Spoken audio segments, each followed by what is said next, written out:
am, well, not very. If you don't mind talking to me, I mean, what's your situation now? If whatever you feel comfortable telling us.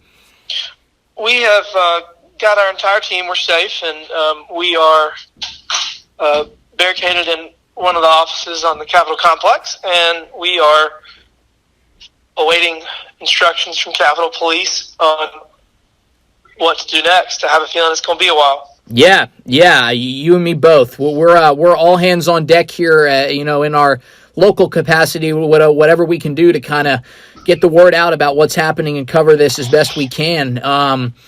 I did want to ask you, I guess, have you ever seen or been a part of anything like this in your life? Absolutely not. This is a sad day in our country's history. The Capitol of the United States of America, the House chamber, the Senate chamber are all sacred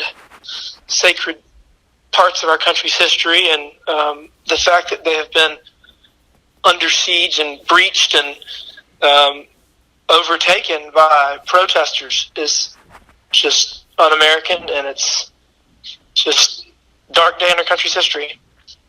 Yeah, you tweeted out that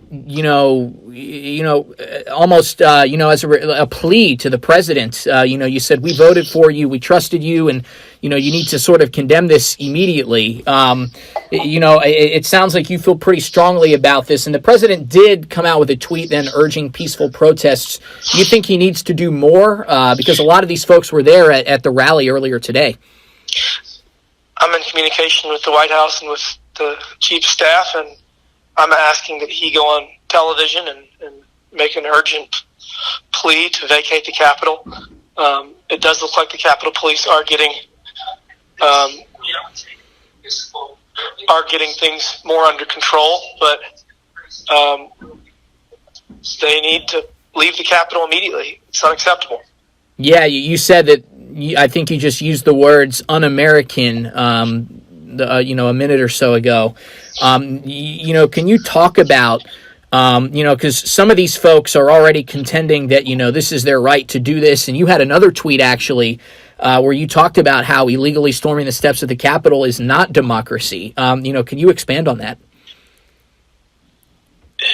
No one has the right to break a window and go onto the House floor to bust down the door to get on the House floor. I'm not even allowed on the Senate floor.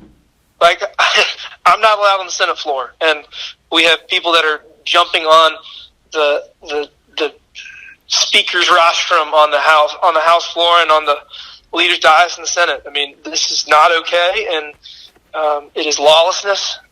Republicans are the party of law and order, and I am just at a loss for the fact that this is going on right now.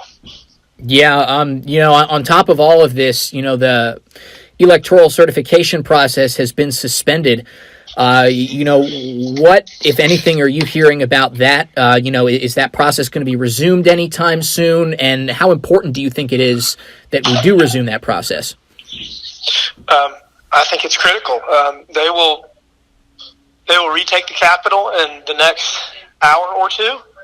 And as they retake the Capitol, the people's work will continue, and we will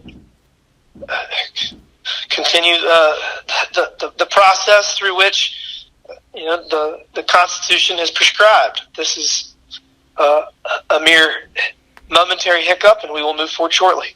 So you do believe that sometime in the very near future, Joe Biden's electoral win will be certified?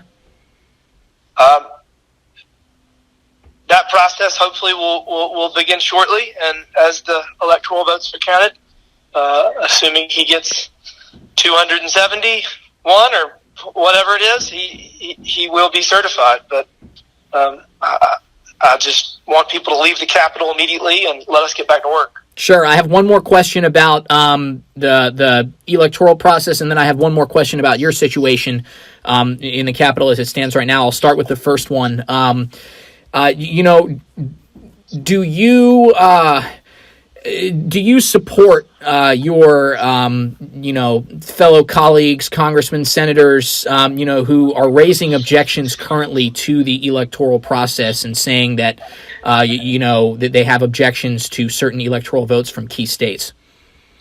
Yeah, so there's 5 states that I've signed on to object to: Georgia, Pennsylvania, Michigan, Wisconsin, and Arizona. And laws were broken in the executive and judicial branches modified the election laws of those states, and that can't happen. It shouldn't happen, and we can't let it happen again. But at the end of the day, what I'm seeing right now makes me sick to my stomach. That is not American. We need to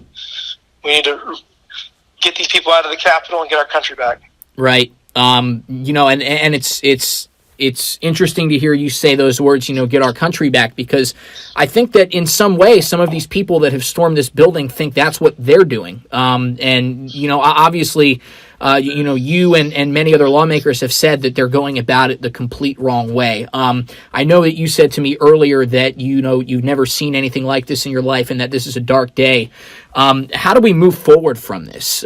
Because obviously this is unprecedented, like so many other things this year, but how do we kind of pick up the pieces, and move on? Because, you're in an unsafe situation right now.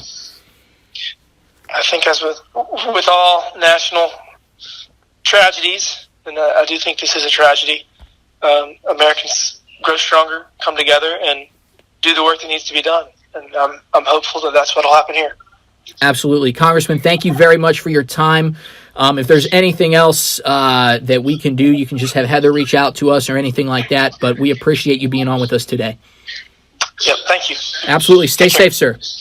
Okay, bye. Bye.